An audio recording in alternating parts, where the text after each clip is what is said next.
Hello, it's October 8th, and it's time for another live stream of the COPEC Financial Wellness daily program.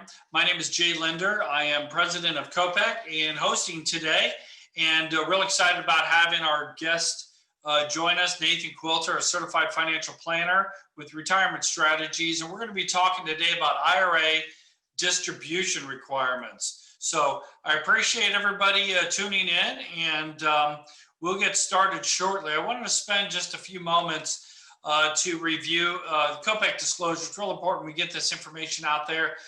This disclosure can also be seen on the COPEC website at the bottom, copeceducation.org.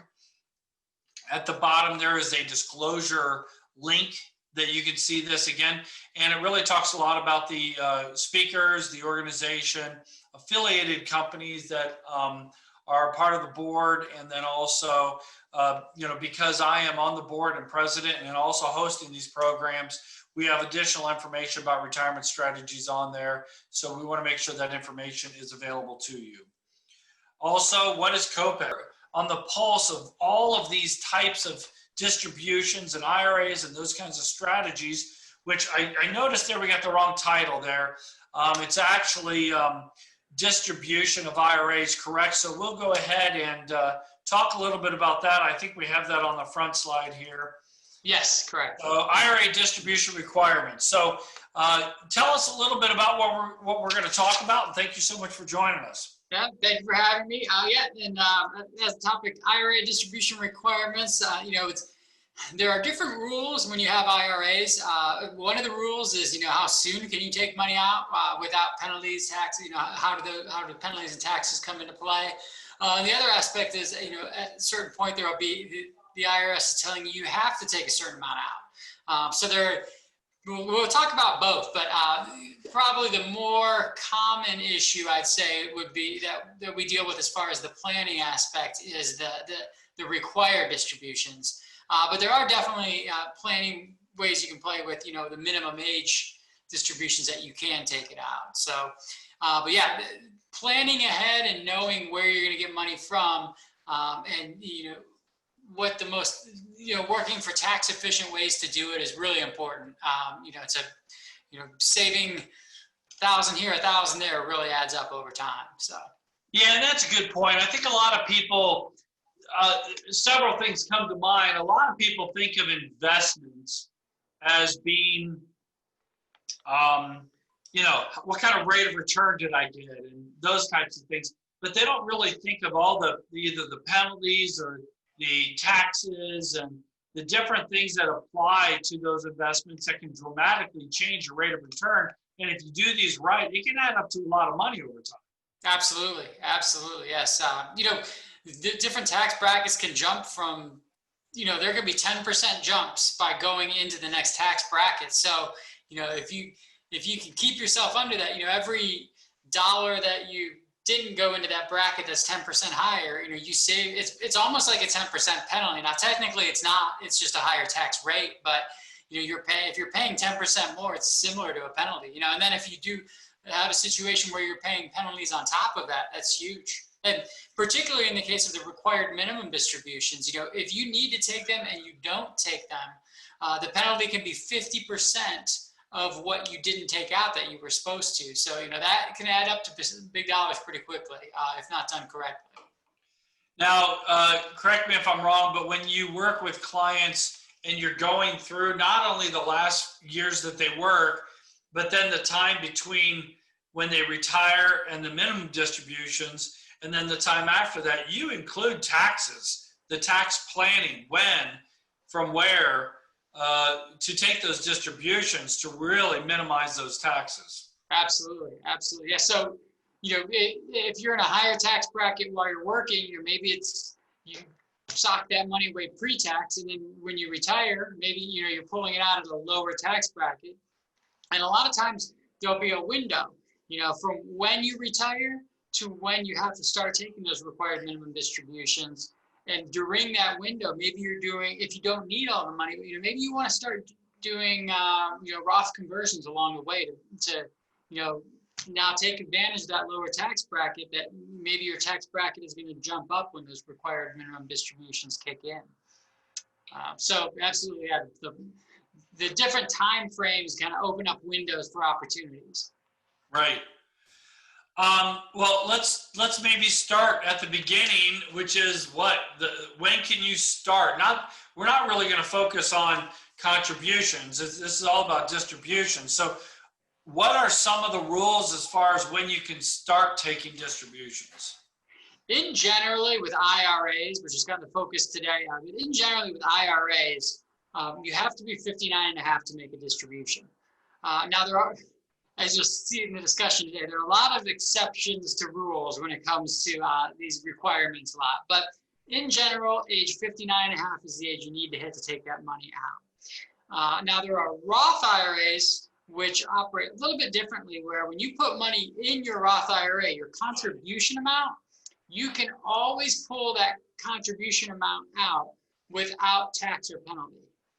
But any earnings that you've gotten on those contributions, if you're not 59 and a half and the account hasn't been open 5 years or more, there'd be a 10% penalty and you'd pay tax on it. So they do offer the flexibility that at least you can get what you contributed back out without that tax or penalty, but you have to track that and make sure you don't go into the earnings.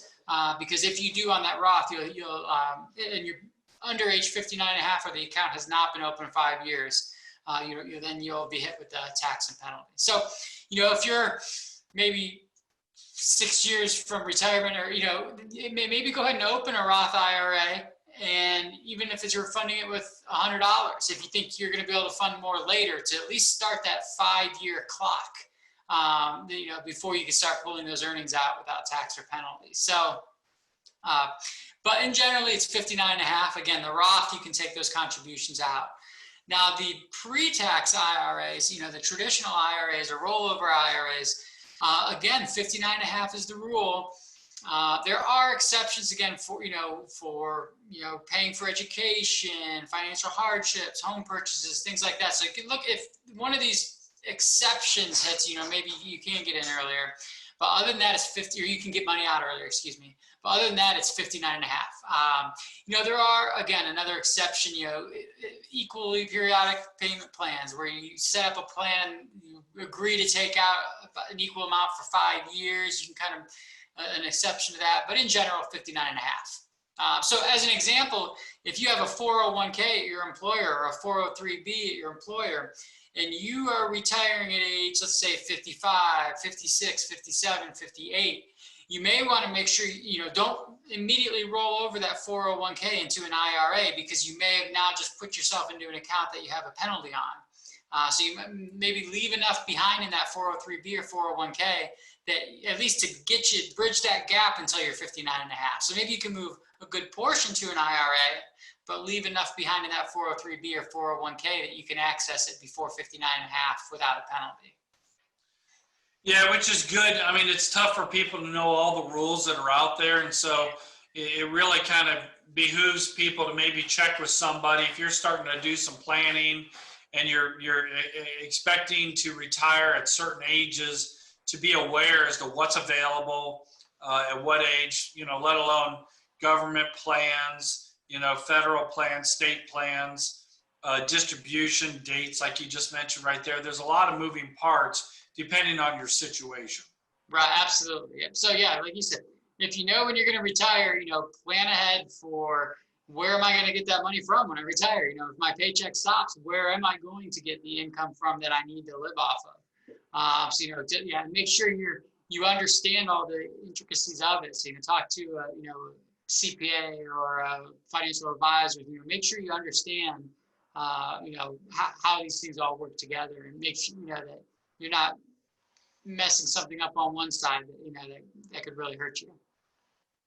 Well, now on the other end, right, for those that are older who have already retired typically, right, they have a point where the IRS is now reaching out to them saying, all right, you've been deferring this for quite some time, and we really need you to start putting some of that money through the tax mill, right? Exactly. And those are called required minimum distributions.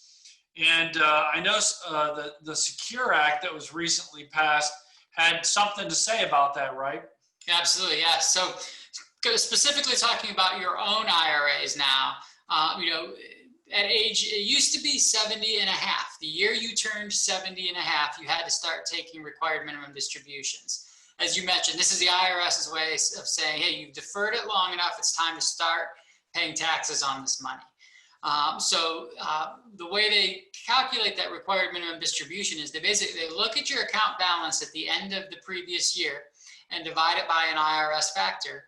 And that tells you, that's based on your life expectancy. And that tells you how much you need to take out during that calendar year. So that age, again, for the required minimum distributions used to be 70 and a half. At the end of 2019, they signed that Secure Act and put that into law. And what that did, it changed, if you had not already turned 70 and a half by the end of 2019, it changed your required minimum distribution age to 72. So if you're born in the first half of the year, it delayed it 2 years. And if you were born in the second half of the year, it delayed it by 1 year, before you had to start taking those required distributions. So, that's a good thing. It doesn't mean you can't take it out at age 70, or 71. You can still take money out, but it means that they're not going to force you to take a certain amount out. And just to give you an idea of what that percentage is, if you're 72 years old this year and you have to take, this year's a little bit of exception with the CARES Act that they passed, where they wiped out required minimum distributions this year.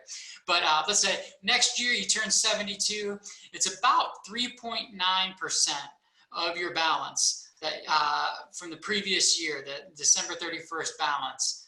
3.9% of that is what you'll have to take out at some point during the calendar year. Is the way. So you can take it all out on January 1st. You can take it all out on December 31st. You can take it out any way you want in between there. But it does have to be taken out and taxes paid on it. And correct me if I'm wrong, that you're just using 3.9 as an example, because obviously there's a unified table that most people have to follow. And then if you happen to have a spouse who is younger than 10 years, it actually might be even, a smaller amount that you have to take out. But that's a generic number that you're throwing out. And obviously we need people to look at their own personal situation to know the exact number. But for a lot of people, that's roughly the number, right? That's right, exactly. That's just kind of a general idea of what that number is. So it's not going to be 20% or 1%. It's about that. And exactly, yeah, exactly. If your spouse is more than 10 years younger from you, they adjust that number. There are, again, exceptions to the rules, but generally speaking, 72, if you don't qualify for one of the different scenarios. And again, beneficiary IRAs, we'll talk about in a little bit too. Those are a whole different beast also. But if it's your own IRA, your spouse is within 10 years, and the spouse one, it also depends on, are they your sole beneficiary as well? If they're not your beneficiary on the account, well, then that kind of pushes it, makes it different as well. But in general, yeah. And I even think, hey, just in your head, ballpark, around 4% is just a way to kind of think of it. But yes, absolutely. So again, any point during the year, you do need to take it out. Now, we tell people when we build plans, a lot of times they have to take required distributions out, but their planning projections don't necessarily show that they need to spend that money. They don't need it for their expenses. So just because you have to take it out and pay taxes on it doesn't necessarily mean you need to spend it. So a lot of times, hey, let's say a client needs $3,000 a month to live off of, but the required distributions are $60,000. Well, hey, take your $3,000 out a month, and at the end of the year, if nothing popped up that you needed extra money for, we can just shift it over from an IRA to an after-tax account. Yeah, we'll withhold taxes. You're going to have to pay taxes, but now you can still reinvest it in another investment account. It's just now gone through that tax ringer, like you mentioned. You mentioned the beneficiary accounts a little bit there, and I know that sometimes is used. There's different terminology, and I know that the rules have changed, and and things of that nature. Can you kind of talk about those accounts and the distribution rules for those? Absolutely, yeah. So, and those changed with the Secure Act as well. But generally speaking, we hear them referred to as, beneficiary IRAs or inherited IRAs, things like that. And it's where somebody passed away and you were the person who they decided to leave that account to. You're the beneficiary on the account. So it used to be that you could stretch, again, lots of exceptions, but it used to be you could basically stretch it out over the lifespan of the person who received it. So, if you were leaving it to somebody who was 20 years old, their life expectancy is really long. So they only have to pull out a small amount each year throughout their lifetimes. Now, the way required minimum distributions work, especially in the past, again, the rules have changed, but each year you need to take out a little bit more. So, I mentioned that around 4% is an idea. Well, the next year, the amount is a little more than 4% because your life expectancy is less. So the percentage you need to take out each year generally goes up.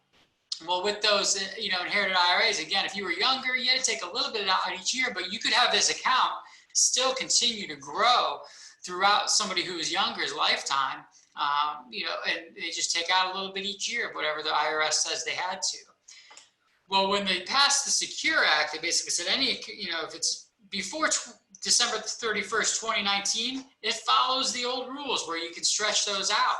If it's after December 31st, 2019, so into 2020, well, now you actually have to take it out within 10 years. Again, other than exceptions, somebody if it's a spouse or somebody with that disabled, if it's a minor, things like that, exceptions to the rule generally. But overall, you have 10 years basically to take that money out of the account.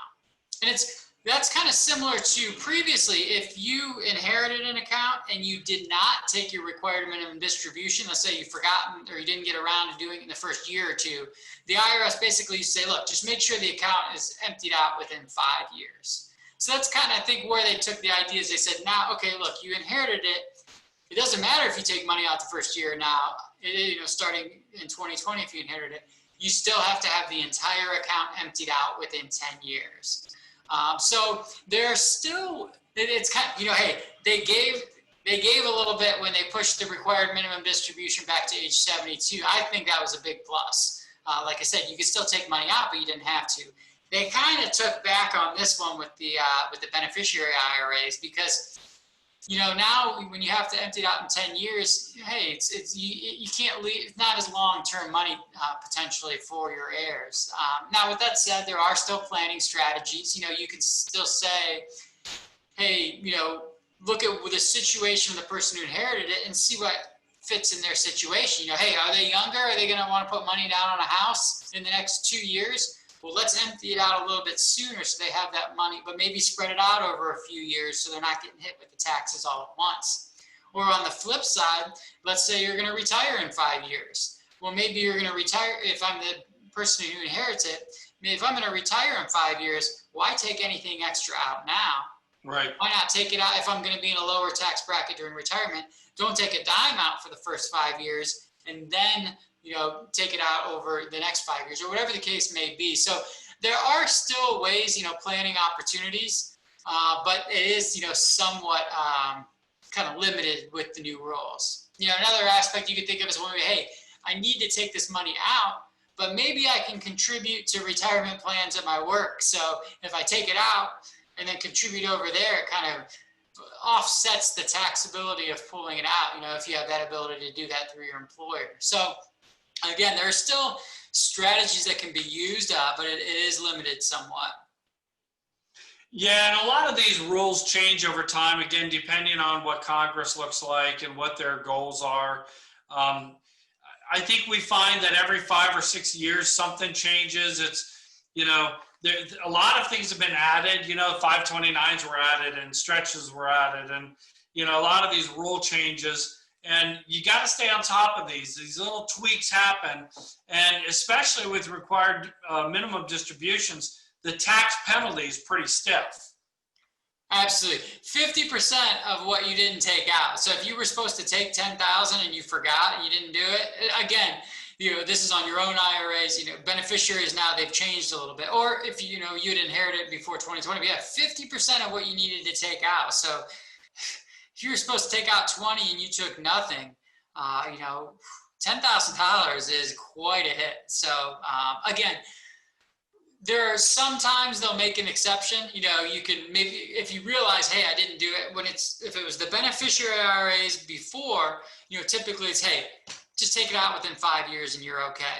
If it's your own, and whether it was before or now, a lot of times you say, oh my goodness, I forgot. Hey, let's go ahead and take out what I was supposed to. If I didn't take it out, let's say I needed to take one in 2021 and I forgot, now it's 2022. Well, hey, maybe I'll take out my 2021 and my 2022 amount and ask the IRS for an exception here. I kind of waive the penalty this one time. I forgot, I messed up or something. Sometimes they will, but there's no guarantee they will.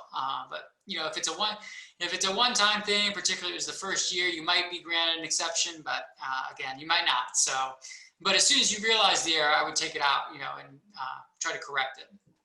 Yeah, it's 10% with a lot of liberal loopholes if you take it out too early, but 50% if you forget to get it out when it's required on the back end. So right. Yeah, everybody needs to definitely know those rules and make sure that you're on top of those and be really careful. We're got a couple minutes left here, Nate. What are some other things that we might want to know about regarding IRAs, maybe with the, tied to student loans or things like that? Well, there are a couple things. The first one would be for this year as the exception, with the downturn due to the virus, they came out with the CARES Act. And again, that changed, one of them was the required minimum distributions this year they got rid of. They said, you don't have to take money out this year because the market was down quite a bit. Now, on the flip side, they've also said, hey, there are some exceptions if you're hurting. They're kind of referred to in our industry as COVID distributions. And, so you can actually take out, if you meet the requirements that the IRS has to qualify for these distributions, you can take out up to $100,000 from IRAs without that penalty. So you could be under age 59 and a half and take $100,000 out of your IRA this year if you qualify without penalty. They've also, basically allows you to, obviously, just because you don't get hit with that penalty, you still have to pay tax on what you take out of those IRAs. They've allowed you to stretch that tax out over a 3-year time frame. They've also allowed you to actually pay it back over a 3-year time frame, those IRA distributions, even in 401ks as well. So there are, that's one good thing they did this year with the CARES Act is they've opened up distributions without as much tax and penalty implications for people who are hurting right now. So that's kind of one of these kind of different things that happened this year. Also, other things that happened along with the Secure Act is, let's say you're adopting. You can actually take distributions before age 59 and a half without the penalty to adopt. So, up to $5,000. So, that's another good one. Other distribution, not necessarily an IRA, but the Secure Act did make changes on 529. So it used to be paid for school. Well, now they said it can actually even be paid on loans as well. So let's say you had $10,000 for each kid in their 529s, and the first child blew through it, because they went to, it's easy to spend $10,000 on college, and then they took out loans for the remainder. And then the second child didn't spend through their entire 529. You could actually use that 529 to pay off loans of the sibling of the beneficiary that was on the account, up to $10,000, and that's a lifetime cap. So that's not annually, that's a one-time up to $10,000 basically. So they've opened up some ability to get into accounts somewhat for, again, lots of exceptions. Make sure you understand the rules of these accounts. But so yeah, those are kind of some odd situations that you don't see that often, but or you didn't see 2 years ago, but now are available to you. Yeah, there's definitely a lot of nooks and crannies of rules and exceptions, and Congress puts through, hey, we want to favor adoption, so we'll put this little little twist in there. And so there's a lot of those things, and they do change a lot. So for those, listening, make sure you stay up on those, or talk to somebody that does stay up on them. And it can save you a lot of money if you don't, if you don't do that right. You can get penalized and report those out. So Nate, I want to thank you again for being here. Every week, Nate joins us and brings a lot of great insight with planning, and really appreciate your time. And, we don't have any questions right now, but if anybody does, feel free to reach out to Nate. His information's right there, or send a note to me. I'd be happy to direct you as best I can. So thank you very much for joining us. You're going to be doing a program tomorrow at 11 o'clock for the Financial Wellness Friday. So make sure you listen in. And otherwise, we'll see you next week, and really appreciate your time, Nate. Yeah, thanks for having me. Have a great day. Thank you so much. Everyone take care, and hopefully we'll see you tomorrow. Bye-bye.